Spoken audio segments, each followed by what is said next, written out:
ঢাকা শহরে যে মেয়েগুলো চলাফেরা করে শপিং মলে, রাস্তাঘাটে, এখানে ওখানে, এদের একটা ভালো অংশ কিন্তু জিনগ্রস্ত, জিন ধরা। এটা হয়তো বলবেন কেমন করে এটা বলতে পারেন? হ্যাঁ, আল্লাহর নূর যাদের মধ্যে আছে তারা বলতে পারে। বহু মেয়ে আছে রাস্তাঘাটে ঘোরাফেরা করে, এরা জিনগ্রস্ত, জিন ধরা। জিন ধরা না হলে ওরকম নগ্ন হয়ে ঢং করে রাস্তায় চলাফেরা করতো না। উপর একটা জিনের প্রভাব কি আছে? আছে। বিশ্বাস করছেন না? আল্লাহর নবীজি বলেছেন, মুহাম্মদুর রাসূলুল্লাহ সাল্লাল্লাহু আলাইহি ওয়াসাল্লাম, যে যখন কোনো মেয়ে বেপর্দা হয়ে বাহিরে বের হয় তখন শয়তান মানে শয়তান, জিন না ফেরেশতা, তখন শয়তান ওই মেয়ের সৌন্দর্যকে পুরুষের চোখে লোভনীয় বা আকর্ষণীয় করে তোলে। কে করে তোলে? শয়তান। তোমাদের কারো যদি কোনো গায়রে মাহরাম বেপর্দা কোনো মেয়েকে দেখে খারাপ চিন্তা জেগে যায়, তাহলে তোমরা বাসায় চলে যাবে। কোথায় যাবে?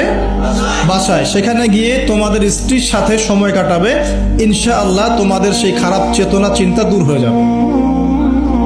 তার মানে এই হাদিস থেকে প্রমাণ হচ্ছে শয়তান বেপর্দা মেয়েদেরকে সুন্দর করে উপস্থাপন করে।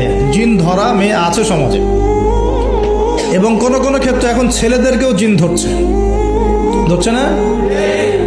মাঝে মাঝে দেখবেন যে এই শীতকালে কিছু কনসার্ট হয়, দেখেছেন? কনসার্ট হয়, ফ্যাশন শোজ হয়, আরও অনেক ধরনের প্রোগ্রাম হয়। এগুলোকে নাম দিয়েছে মানুষ সংস্কৃতি। কি নাম দিয়েছে? ওখানে উঠে দেখবেন যে বড় বড় চুল আছে, অনেক লম্বা লম্বা চুল, একদম স্টেজের উপর উঠে লাফালাফি ঝাপাঝাপি করছে। দেখেন নাই? মিউজিক্যাল কিছু ইনস্ট্রুমেন্ট নিয়ে, দেখেন নাই? তা আপনার কি মনে হয় এরা সুস্থ? এটা সবার সাথেই জিন শয়তান আছে। কি আছে? আচ্ছা, একটা কথা বলি, কোনো কোনো ক্ষেত্রে ওয়াজ মাহফিলের প্যান্ডেলেও দেখা যায় কিছু কমেডিয়ান, কিছু বাউল, এরা মানুষকে ডিজে জিকির শেখায়। দেখেন নাই? ডিজে জিকির, একজন গান গায়, একজন কথা বলে, কেউ চা খাওয়ায়, কেউ কফি খাওয়ায়, কেউ ঢেলেও দেয়, কেউ উঠ বস করায়, কাউকে উঠতে বলে, কাউকে বসতে বলে।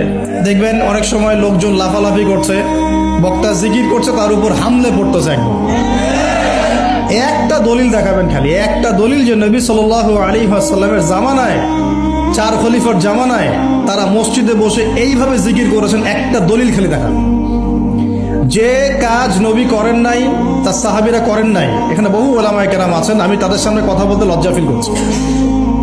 যত হাদিস আপনি ঘাটবেন, আমি তো সব হাদিস পড়ে শেষ করতে পারি নাই, স্বীকার করছি, কিন্তু নবীর যুগে এবং 4 খলিফার যুগে কোনোদিনও